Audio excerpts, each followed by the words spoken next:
Bismillahirrahmanirrahim. Assalamualaikum warahmatullahi ta'ala wabarakatuh. Greetings of peace and prosperity.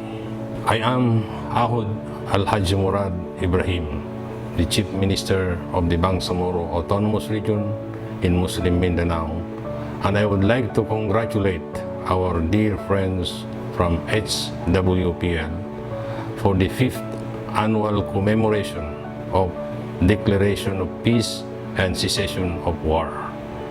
As many of you know, our work in the BARMM is centered on building sustainable peace and development for the Bangsamoro and, in effect, the rest of the Philippines. That's why we know a thing or two as to the importance of your commemoration today. Without peace, there can be no progress, and without progress, all will be lost.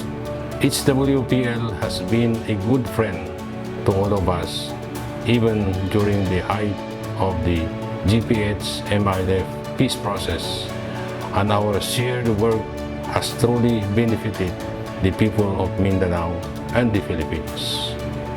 I look forward in pushing forward more engagements with all of you in the future.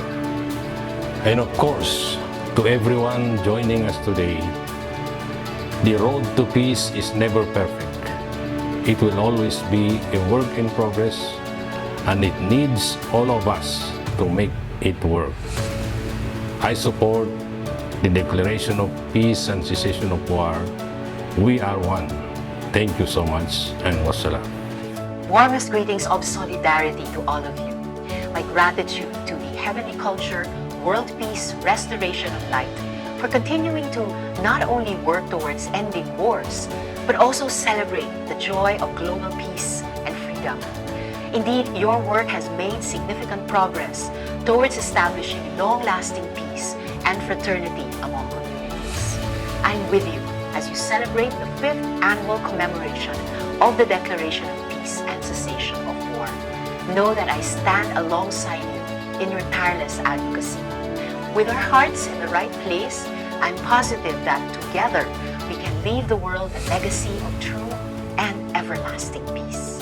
Greetings of peace and love. This is KIKO Pangilinan, and I would like to congratulate Heavenly Culture, World Peace, Restoration of Light, a warm and joyous 5th annual commemoration of Declaration of Peace and Cessation of War. I would like to commend the HWPL in your efforts in being ambassadors of peace in a troubled world.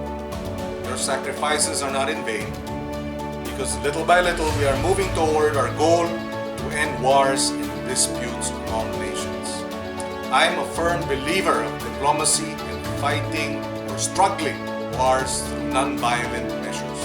When I was a student regent in the University of the Philippines in the 80s, we fought against the tyranny of dictatorship through the mosquito press, through the pen, occupying the streets through organized movements, spreading the truth amidst the lies and the deception, and speaking and calling out the injustices in society. And we succeeded peacefully.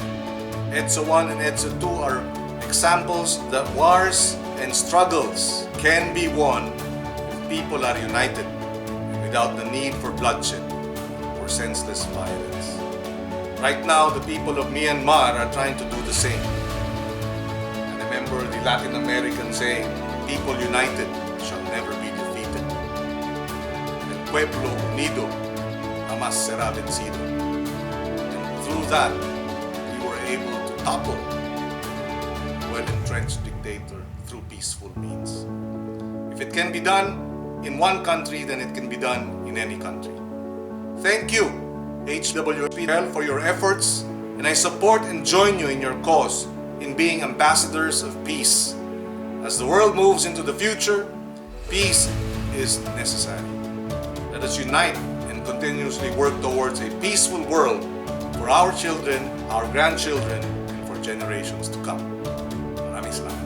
Maayong adlaw kanatong tanan to Chairperson Lee, Director Suo, Heavenly Culture, World Peace, Restoration of Light, family, organizers and allies of the cause, ladies and gentlemen, Isang mapagpalayang araw po sa inyong lahat. In behalf of Secretary Eduardo M. Año, I would like to send my sincerest congratulations to the Heavenly Culture World Peace Restoration of Light for its 5th annual commemoration of Declaration of Peace and Cessation of War. Building a peaceful world through the Declaration of Peace and Cessation of War is an essential mission for all of us. It is our hope that everyone in the society freely fulfills their full potential without the disastrous effect of armed conflict and violence. We have lost many lives due to the absence of peace in our society. Countless victims of the seemingly endless war around the world have felt the consequences of violence. And it is time for all of us, leaders, organizations, peace-building individuals, and groups to collectively and collaboratively put a stop to these actions.